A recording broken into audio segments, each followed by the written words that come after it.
저에게는 많은 계획이 있습니다. 이루고 싶은 것도 있습니다. 근데 사람 뜻대로, 우리 계획대로 이루어지지 않는 게 참 많지요. 그 중에 제일 가슴 아픈 것 하나를 들라면 아마 자녀 양육이 아닐까 싶습니다.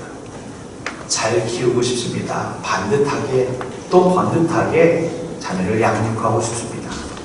근데 이게 정말 말처럼 쉬운 게 아니죠. 최근엔 그래서 이 자녀 양육과 관련해서 많은 정보들이 우리 주위에 있는데요. 그 중에 유행처럼 번지는 것 중에 하나가 이 자녀의 온전한 성장을 위해서 아빠가 책을 읽어주는 게 좋다. 특별히 엄마가 읽어주는 것도 좋지만 아빠가 책을 읽어주는 게 이 아이의 사고력, 상상력, 창의력, 심지어 그 정서의 안정을 돕는데도 매우 유익하다는 연구 결과가 있습니다. 그래서 아빠들이 해야 할 일이 더 늘어나고 있죠. 몸은 피곤한데 이게 아이에게 좋다고 하니까 읽기는 일이 있습니다. 여러분, 책 읽어주는 아빠 이것도 좋지만 힘들어서 그냥 읽어주는 행위에만 머문다면 그것이 그렇게 유익하지는 않을 것 같습니다. 아무리 책을 읽어준다 하더라도 그 아이의 마음을 읽지 못한다면, 그 자녀의 마음을 헤아리지 못한다면 사실은 책을 읽어주는 게 무익하겠지요. 책을 읽어주는 것 이상으로 더 중요한 건 마음을 읽어주는 겁니다. 사랑하는 성도 여러분, 하나님은 저와 여러분들이 먼저는 내 마음을 읽고 내 곁에 있는 사람들의 마음을 읽어주기를 원하십니다. 여러분, 어떤 사람이 복된 사람일까요? 어떤 인생을 사는 것이 참 마음에 기쁨이 있고 평안이 넘칠까요? 사실 내 곁에 내 마음을 읽어주는 사람이 있다면 그 사람은 든든할 겁니다. 또 우리 자녀들이 장성하여 많은 이들의 마음을 헤아려주는 사람이 된다면 그것처럼 뿌듯한 일은 없을 것입니다. 기념일마다 우리는 은근히 바라는 게 있습니다. 선물을 받고 싶어 하죠. 이제 5월 끝자락인데요. 5월은 가정의 달임과 동시에 가정 경제가 힘들어지는 달이기도 하죠. 어린이날, 어버이날, 스승의 날. 우리는 때때마다 선물을 주고받습니다. 이럴 때 결혼기념일이 겹치면 정말 끔찍합니다. 그럼에도 우리는 기대하죠. 집에 들어올 때 남편이 자꾸 반짝반짝한 걸 좀 갖다 주면 얼마나 좋을까. 내가 원하지 않아도 때마다 이렇게 챙겨주는 남편과 사는 부인은 행복하겠지요. 하지만 그런 부인보다 더 행복한 삶은 보석을 주는 남편도 의미가 있으나 그 아내의 마음을 보석처럼 여기며 읽어주고 헤아리는 남편과 산다면 그 아내는 정말 평안이 넘치고 기쁨이 가득할 것입니다. 아내들만 편들었다고 남편들 기죽지 마십시오. 아내들도 마찬가지입니다. 우리는 서로서로의 마음을 읽어주고 헤아릴 때에 참 웃음이 있는 것이죠. 제가 얼마 전에 초월도서관을 좀 가봤습니다. 초월도서관에 그냥 아무 생각 없이 갔는데요. 잘 만들어놨대요. 근데 제 발걸음이 멈춘 곳은 3층 열람실입니다. 딱 들어갔는데요. 천장이 우선 높습니다. 그리고 뻥 뚫린 공간에 테이블들이 이렇게 막 놓아져 있더라고요. 그리고 그 테이블에서 사람들이 자연스럽게 자기 편한 자세에서 책을 읽고 있는데 그 분위기에 젖었는지 저도 갑자기 책이 읽고 싶더라고요. 그래서 책장에 있는 책 아무거나 하나 뽑아서 그냥 그 안에 앉아서 폼을 좀 잡았죠. 책장을 한 장 넘기는데 문득 제 안에 간절한 소망이 하나 생겼습니다. 꿈이 하나 생겼습니다. 이게 뭘까요? 도서관에 오니까 책 읽는 사람들 곁에 머무니까 나도 책이 읽고 싶어지는구나. 하나님, 우리 광주동산교회가 정말 사람들이 많이 앉아서 예배드리는데 이 예배의 분위기가 서로서로 마음을 좀 읽어주는 분위기가 되면 좋겠습니다. 누가 먼저 할 것 없이 그렇게 내 옆에 있는 사람, 그 마음을 헤아려주고 읽어주는 분위기가 이 교회에 가득 찼으면 좋겠습니다. 마음을 읽어주는 교회, 내 옆에 있는 형제자매의 마음을 읽어주는 성도가 이 교회에 자리하게, 제가 잘 목회하게 도와주십시오. 여러분, 우리 교회가 그렇게 사람의 마음을 읽어주는 교회가 된다면, 그런 분위기가 교회 구석구석 자리하게 된다면, 그냥 한번 발길을 했더니도 그 분위기에 취해서, 내 마음을 읽어주니 참 평안하다, 나도 이곳에서 내 옆에 있는 이들의 마음을 읽어줘야지 라고 하지 않을까요? 근데 이게 생각처럼 쉽지가 않습니다. 가정에서 내 남편, 내 아내 마음을 읽어주고 싶지요. 그럼 강의를 들을 때마다 읽어봐야지. 하지만 여러분, 실망하지 마십시오. 우리가 믿는 주 예수 그리스도는 사람의 마음을 읽으시는 데 있어서 대가 있었습니다.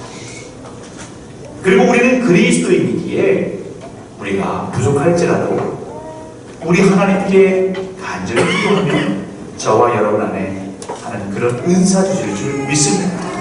우리 광주동산교회가 간절함으로 예배하면 하나님께서 그 성도의 마음을 서로서로 읽는 교회에 하나님 빚어주실 줄로 믿습니다.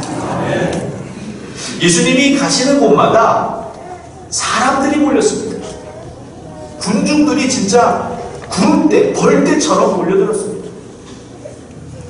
목사님, 예수님께 가면 병 고쳐지니까요. 귀신 들리면서 해방되니까 간 거 아닙니까? 예수님에게는 힘과 권능이 있으니까 간 거죠.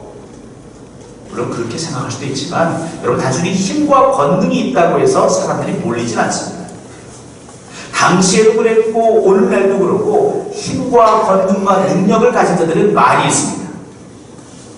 중요한 건 그 힘과 권능이, 파워가 있다 하더라도 내 곁에 있는 사람의 마음을 읽을지 모르면 한 번 올 수 있지만 계속 오지는 않죠.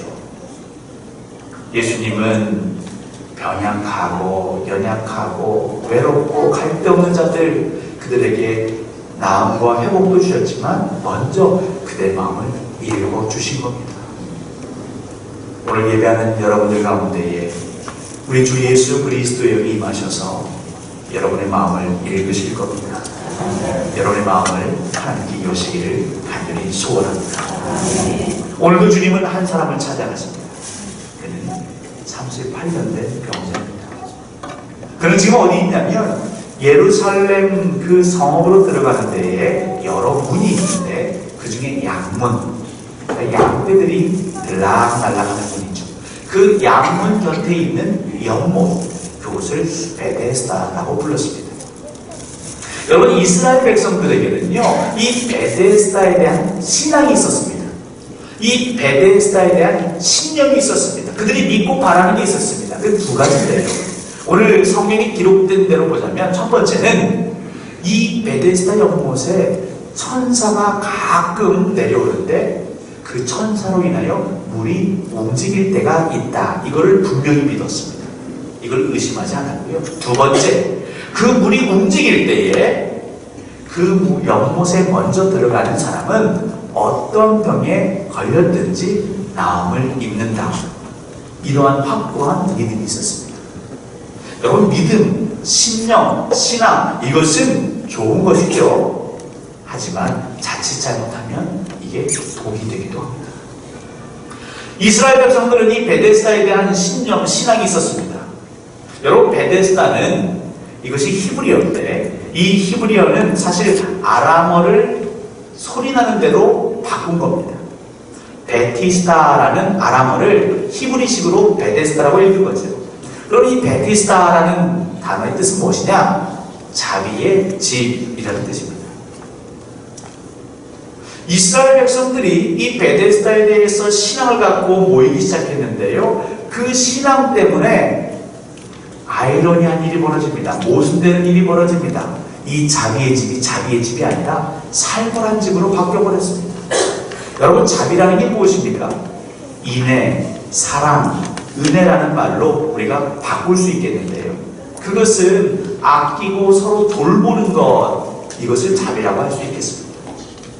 근데 근데 웬일인지 이 베데스다에서는요, 서로 아끼고 돌보는 일은 찾아볼 수가 없습니다. 왜일까요?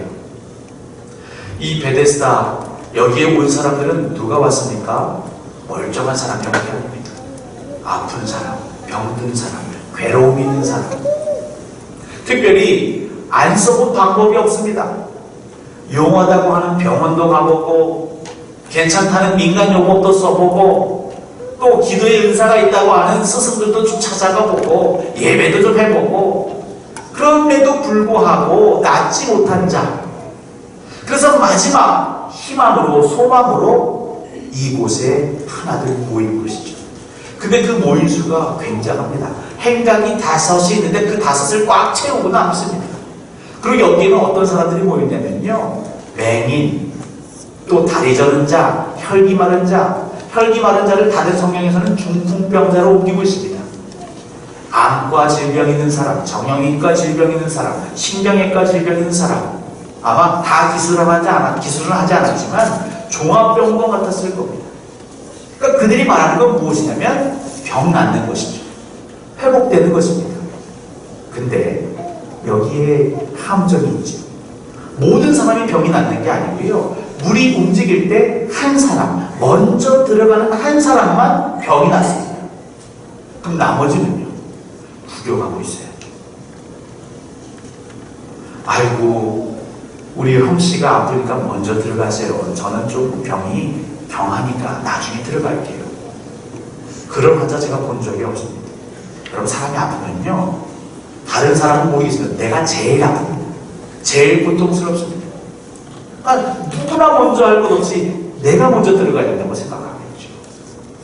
이 베데스다는 배려하고 양보하고 도와주는 것이 아니라 내가 먼저 들어가고 싶어 혈안된 자들이 모여있는 곳입니다.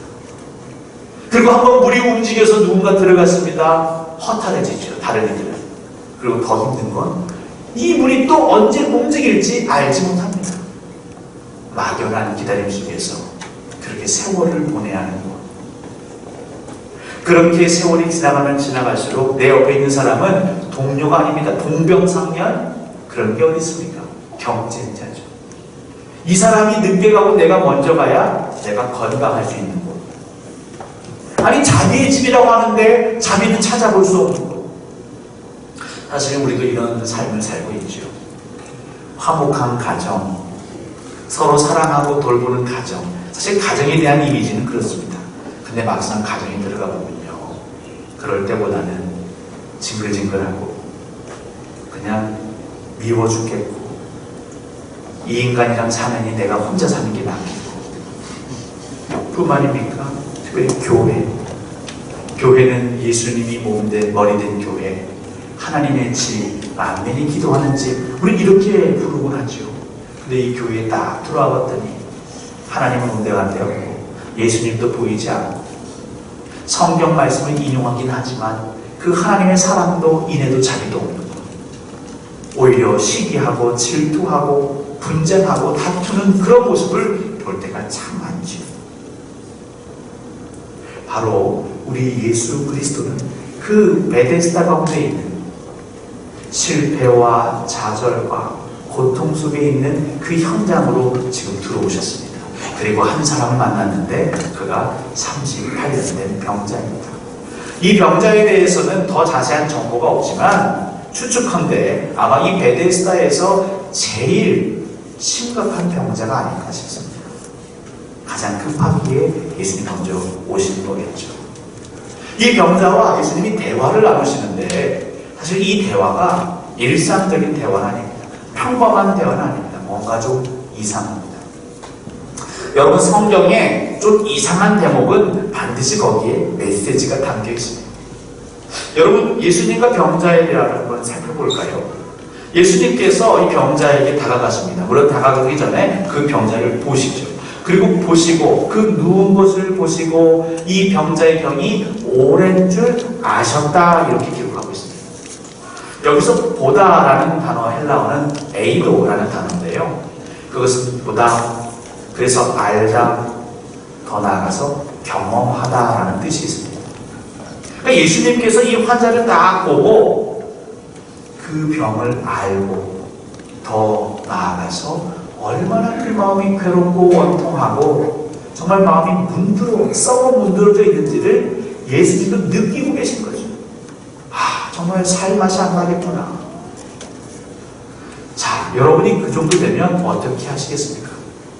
묻기를 제가 좀 뭘 도와드릴까요? 힘드시죠? 얼마나 괴로우셨어요? 제가 도와드릴게요. 그럼 이렇게 말을 건네야 될 것 같은데 오늘 예수님은요, 내가 낫고자 하느냐 이렇게 물으십니다. 다시 건강해서 일어나고 싶으냐? 다시 회복되어 일상으로 돌아가고 싶으냐? 이렇게 물어보십니다. 여러분 병원 가보시죠. 가끔씩 병원에 갈 때마다 우리가 새삼 깨닫게 되는 건 세상에 병자가 참 많구나, 환자가 참 많구나. 특별히 중병에 걸린 사람은 왜 이렇게 많습니까? 응급실에 가도 기다려야 됩니다. 중환자실에 사람 꽉꽉 차 있습니다. 여러분 암병동에 가보십시오. 하루하루 이 세상을 떠나는 이들이 있습니다. 그래서 제가 목사라고 어느 날 병원에 가서 전도하겠다고 병실을 이렇게 막 다닙니다. 막 중환자가 있는, 말기암 환자가 있는 혹은 호스피스 병동에 있는 곳에 가서 복음을 전한다고 하면서 인사말을 건네는데, 선생님 낫고 싶으세요? 건강한 청년이 와서, 잘생긴 청년이 와서 선생님 건강해서 다시 가족으로 돌아가고 싶으시죠? 제가 이렇게 물으면 그분들이 어떻게 반응하시겠습니까? 뭐 지금 나 놀리는 거요? 화를 내거나 역정을 내거나 멱살을 잡거나 그 정도는 아니어도 퉁명스럽게 그 당연한 거 아닙니까? 라고 쏴붙이겠죠. 예수님이 물으신 것도 희한하지만 이 병자는 또 엉뚱한 대답을 합니다. 정말 낫고 싶으면 당연한 거 아닙니까? 보다시피 나는 낫고 싶습니다. 건강해지고 싶습니다. 이렇게 대답하면 좋으려만 그렇게 하지 않죠. 오늘 이 병자의 대답에 그의 마음이 담겨 있습니다. 이 병자의 대답을 크게 네 부분으로 나눠볼 수 있겠는데요. 첫 번째, 주여 물이 움직일 때, 이게 첫 번째 파트입니다. 그리고 나를 저 못에 넣어주는 자가 없습니다. 이게 두 번째 파트고요. 세 번째, 내가 가는 동안, 그게 세 번째, 마지막, 다른 사람들이 먼저 내려가나이다. 이 네 번째 부분이 있습니다.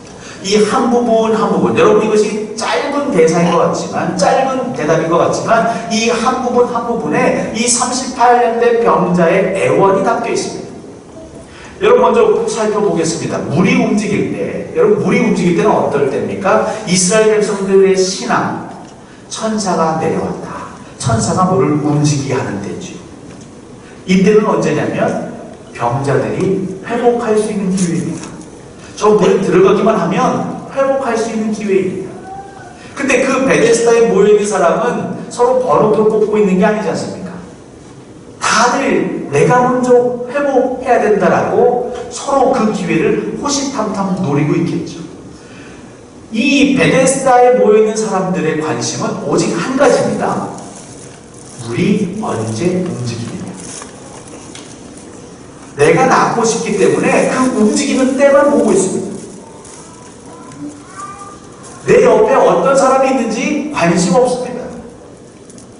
환자들이 모여있으니까 서로 동병상련이라고 위로해 줄 것 같지요? 절대 그렇지 않습니다. 그들 챙기다가 다른 사람이 먼저 들어가면 그게 괴로운 겁니다. 그래서 오직 혈안이 돼 있는 거죠. 언제 물이 움직일까? 심지어 밤에도. 여러분 상상해 보십시오. 베데스다에 있는 사람들은 밤에 잠도 제대로 못 잤을 겁니다. 뜬금없이 밤에 물이 움직이면 어떡합니까? 작은 소리 하나에도 눈이 벌떡벌떡 띄어졌겠습니다. 이 물이 움직일 때 말할 수 없는 치열한 전쟁과 경쟁이 살벌한 그 시기 속에 제가 지금 살고 있습니다. 밥도 제대로 못 먹고 잠도 제대로 못 자고 제 몸과 마음이 말이 아닙니다. 지금 그 마음이 담겨져 있는 거죠. 뒤이어서 뭐라고 말합니까? 저를 저 못에 넣어주는 사람이 없습니다. 이 얘기가 나온 배경은 무엇이 있을까요? 먼저 그 베데스다에 있는 많은 환자들 가운데에는 누군가는 다른 사람의 도움과 부축을 받아 연못에 들어간 사람이 있다는 겁니다. 그러니까 누군가는 보호자가 있습니다. 가족이 있습니다. 친구와 친지가 있습니다. 그래서 그 힘든 시간이지만 그래도 버텨나가긴 하는데, 주님, 저는 제 곁에 아무도 없습니다. 이 38년 된 병자가 사생아였을까요? 고아였을까요? 그럴 수도 있지만, 여러분, 김병의 표적 없지 않습니까? 모르긴 해도 그의 부모, 그의 형제, 그의 친구들이 그를 두고 떠났을 수 있죠. 몸 아픈 것도 괴로운데 여러분, 누군가에게 버림받았다고 생각해 보십시오. 아, 나는 쓸모가 없구나. 나는 내 주변 사람들에게 지우구나. 내 인생은 무의미하구나. 말할 수 없는 한식과 좌절의 늪을 걸어가고 있는 것이죠.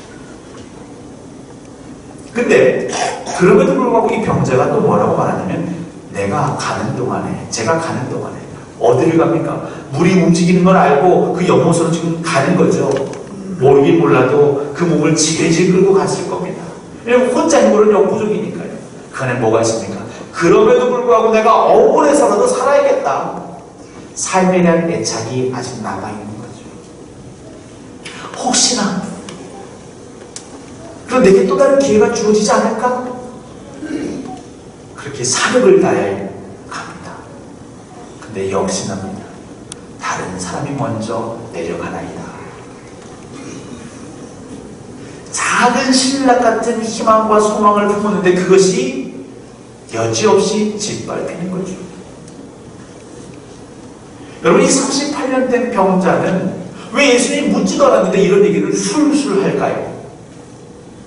사람은 괴로우면 이 괴로움을 사실 비워내야 합니다. 그 비워내는 것 중에 제일 좋은 방법이 하나 있는데 그게 바로 얘기하는 거죠. 내 속을, 내 이 괴로운 마음을 토해내는 것입니다.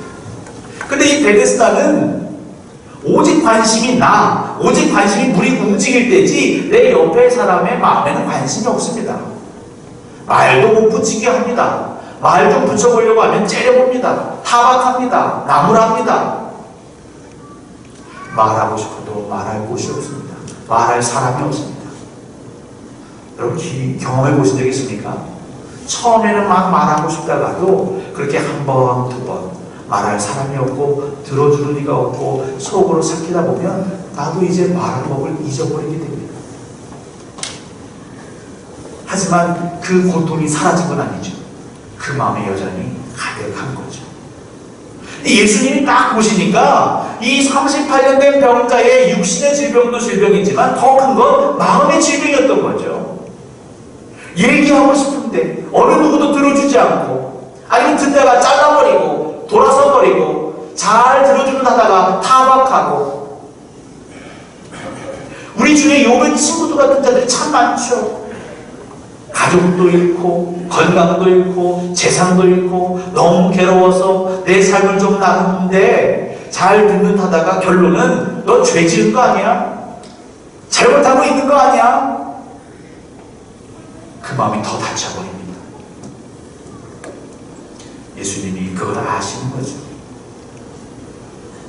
말하고 싶은데 어찌할지 모르는 그 사람에게 말문을 틔워주시는 겁니다. 내가 낫고자 하느냐? 당연한 물음을 던지시는 이유가 거기죠. 왜냐하면 38년 된 병자의 그 썩어문 늘어진 형체를 알아보기 힘든 무너져버린 마음을 읽으신 겁니다. 그러자 그가 토해내기 시작합니다. 그 좌절과 그 고통과 그 어둠의 빛이 자리하기 시작합니다. 예수 그리스도께서 내 자리를 들고 일어나 걸으라 라고 하셨을 때에 그는 믿음으로 반응하죠. 물론 그는 대답 없이, 감사함의 인사 없이 그 자리를 떠나버립니다. 사랑하는 성도 여러분, 우리 주 예수 그리스도는 오늘도 지금도 여러분의 마음을 읽어주십니다. 어느 누가 내 마음 헤아리지 못한다고 괴로워하십니까? 예수 그리스도가 여러분의 마음을 헤아리고 계십니다. 하나님에게 꿈이 있습니다. 예수님께서 우리 마음을 헤아려 주셨던 것처럼 그렇게 사랑받으신 여러분, 저와 여러분들이 내 옆에 있는 이들의 마음을 읽어주기를 바라고 기대하고 계십니다. 왜냐하면 무한 경쟁 속에 살아가는 현대인들,